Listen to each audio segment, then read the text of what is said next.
വയനാട് അമ്പലവയലിൽ മൃതദേഹങ്ങൾ അടക്കുന്നതിനായി സജ്ജീകരിച്ച ക്രെമറ്റോറിയമുണ്ട്. പക്ഷേ ഉദ്ഘാടനം കഴിഞ്ഞ 6 മാസമായിട്ടും അവിടെ ഒരു മൃതദേഹം പോലും ദഹിപ്പിക്കപ്പെട്ടിട്ടില്ല. ആവശ്യത്തിന് സൗകര്യങ്ങൾ പോലും ഒരുക്കാതെയാണ് ഉദ്ഘാടനം നടത്തിയതെന്നാണ് പ്രദേശവാസികളുടെ ആരോപണം. വയനാട്ടിൽ നിന്ന് കാളിദാസൻ ദേവദത്തം തയ്യാറാക്കിയ റിപ്പോർട്ട് കാണാം. തട്ടിക്കൂട്ടിന്റെ സ്മാരകം. മരണങ്ങൾ ആകസ്മികമാണ്, അവ വേദനയുണ്ടാക്കുന്നതാണ്.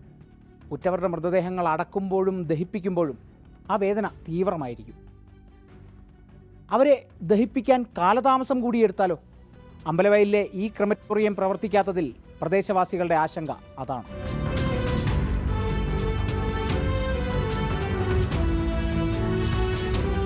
$1.06 കോടി മുടക്കി 500 ചതുരശ്ര അടിയിൽ പണിത ഈ ക്രെമറ്റോറിയത്തിന്റെ ഉദ്ഘാടനം കഴിഞ്ഞ് 6 മാസം പിന്നിടുന്നു.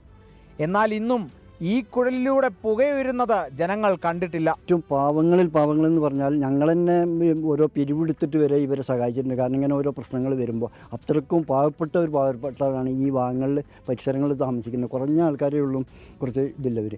അപ്പോൾ ഇവരിങ്ങനെ കോടികൾ മുടക്കി ഇവിടെ കെട്ടിയിടുന്നപ്പോൾ 1.5 ഇതിന് മുടക്കിയെന്ന് പറഞ്ഞു. ഇതെന്താ പാകമായി പോകണം? ആളുകൾ ജനങ്ങളുടെ ആവശ്യങ്ങൾക്കാണല്ലോ, ജനങ്ങളെ ഓരോ പണ്ടെടുത്തിട്ടാണല്ലോ ഇങ്ങനത്തെ പരിപാടികൾ ചെയ്യുന്നത്.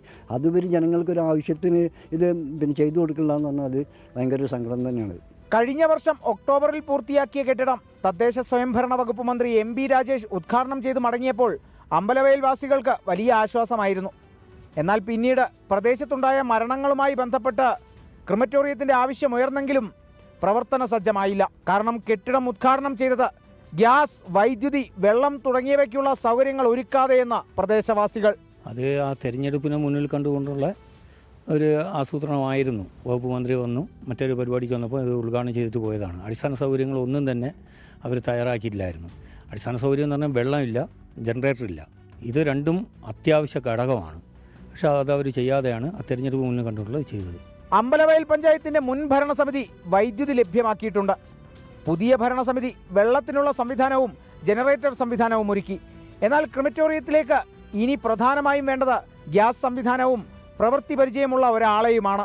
ഗ്യാസിൻ്റെ സംവിധാനങ്ങൾ ലഭ്യമാക്കേണ്ടതുണ്ട്.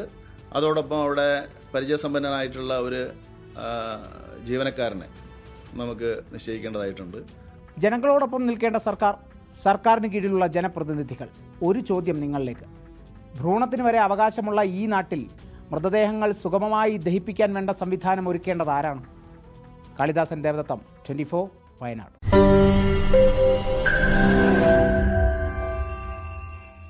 ലോകത്തെവിടെയായാലും ഏത് സമയത്തും 24 വാർത്തകളും ഓഗ്മെന്റഡ് റിയാലിറ്റി പാക്കേജുകളും എക്സ്പ്ലെയിനറുകളും വിശദമായി കാണാൻ ഞങ്ങളുടെ YouTube ചാനൽ നിങ്ങൾക്ക് സബ്സ്ക്രൈബ് ചെയ്യാം.